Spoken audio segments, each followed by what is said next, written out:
बहू के पलटते ढंग। पुणे में रहने वाली शीना की ससुराल में सिर्फ 3 लोग थे। इस वजह से घर में ज्यादा काम नहीं होता था, तो वो दोपहर तक अपना सारा काम खत्म कर लेती थी। लेकिन उसके बाद वो बोर हो जाती।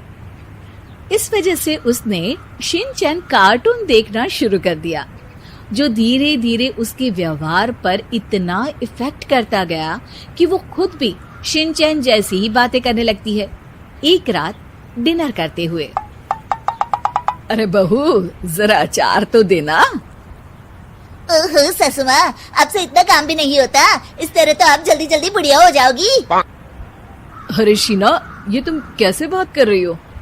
आपको तो कुछ भी समझ में नहीं आता। ये शीना का शिनचैन स्टाइल है। ऐसा बोलकर शीना वहाँ से चली जाती है। अगली सुबह शीना सबके उठने से पहले ही घर का काम खत्म करके कार्टून देखने बैठ जाती है। अरे वाह बहू, कमाल ही कर दिया। इतनी जल्दी सारा काम खत्म कर दिया। बस भी कीजिए, अब मैं इतनी भी कुछ खास नहीं। ओफो, तुम और तुम्हारे शिनचैन का भूत, जाने कब नॉर्मल इंसान की तरह बात करोगी। मॉम, आप तो बस मुझसे जलती रहती हैं। आपको क्या पता मेरी लाइफ कितनी मुश्किल है। अच्छा छोड़िए, अब मैं शॉपिंग के लिए जा रही हूँ। हाँ, तो ये है तुम्हारी मुश्किल लाइफ। शीना शॉपिंग करने मार्केट पहुँच जाती है, जहाँ उसे जय के ऑफिस की एक लड़की मिलती है। हेलो, आप जय की वाइफ है ना? हेलो, मेरा नाम शीना है। मैं 26 साल की हूँ और मुझे शिमला मिर्च बिल्कुल भी पसंद नहीं है, पर शिमला जा सकती हूँ। हाँ। शीना की बात सुनकर लड़की आगे कुछ बोले बिना वहाँ से चली जाती है। कमाल है, आजकल के बच्चों को इंटेलिजेंट लोगों से बात करना आता ही नहीं। शीना शॉपिंग करके घर वापस आती है, जहाँ सास और जय साथ बैठकर आइसक्रीम खा रहे होते हैं। मैं कितने मतलबी लोगों के बीच रह रही हूँ। एक छोटी प्यारी बच्ची के बारे में सोचे बिना सब आइसक्रीम खाने बैठ गए। अब इतना नाटक करने की जरूरत नहीं है। तुम्हारी आइसक्रीम फ्रिज में रखी है, खा लो। आइसक्रीम, मैं आ रही हूँ। इसी तरह दिन बीतते हैं।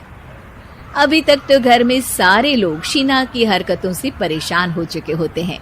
एक शाम उनके घर पड़ोस के अंकल आते हैं, जिन्हें देखते ही शीना बोल पड़ती है। हेलो अंकल, आज आप यहाँ? ये कह रही है आप यहाँ बैठिए, हम अभी आते हैं।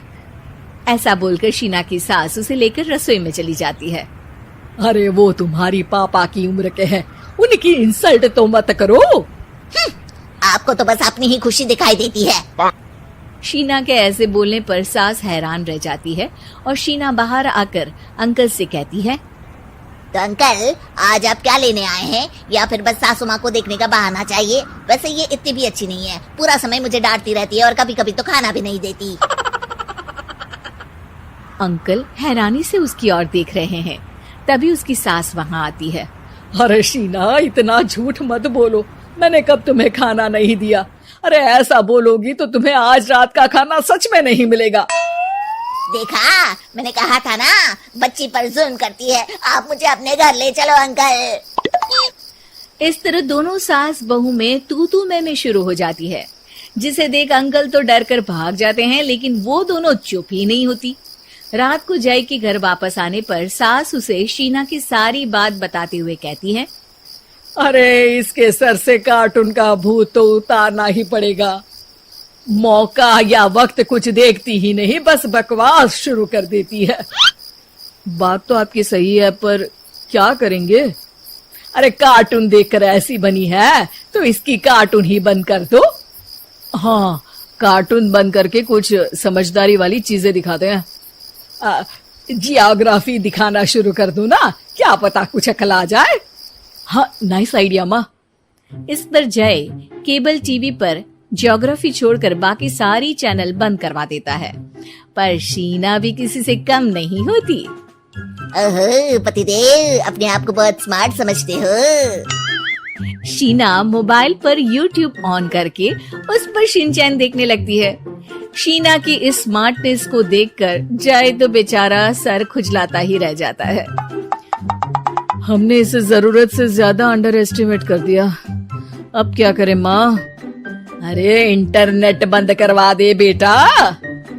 शीना को कार्टून की दुनिया से बाहर निकाल वापस इंसान बनाने के लिए अब जय इंटरनेट भी बंद करा देता है, जिससे शीना परेशान हो जाती है। सब मेरी खुशी से जलते हैं, पर अब क्या करूं? शीना सोच में पड़ जाती है, लेकिन कोई आइडिया नहीं मिलता, जिस पर मजबूरी में वो ज्योग्राफी देखना शुरू कर देती है। लगता है अब कुछ ही दिनों में इसके सिर से शिनचैन का भूत उतर ही जाएगा। हाँ बेटा, उम्मीद तो यही है। दिन बीतते हैं और घर में सब शीना के बोलने का इंतजार करने लगते हैं, लेकिन शीना टीवी में ऐसी खो जाती है कि उससे पूछे सवालों का हाँ या ना के अलावा और कुछ जवाब ही नहीं देती। देखते ही देखते हफ्ता बीत जाता है, तो सब्र का बांध तोड़ते हुए जय टीवी बंद कर खुद ही शीना से बात करने बैठ जाता है। क्या बात है शीना, पहले तुम ज्योग्राफी देखने को तैयार नहीं थी, और जब देखने बैठी तो इसके आगे किसी चीज की कोई सूध ही नहीं, ना किसी से बात करनी, ना घर का कोई काम। अरे माँ कब तक अकेले सब कुछ संभालेंगी? अभी भी तुम्हारे सर से शिनचैन का भूत उतरा कि नहीं?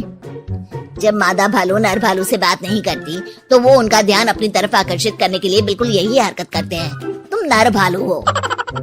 शीना के ऐसा बोलते ही जय और उसकी मम्मी एक दूसरे की तरफ देख सर पकड़कर बैठ जाते हैं।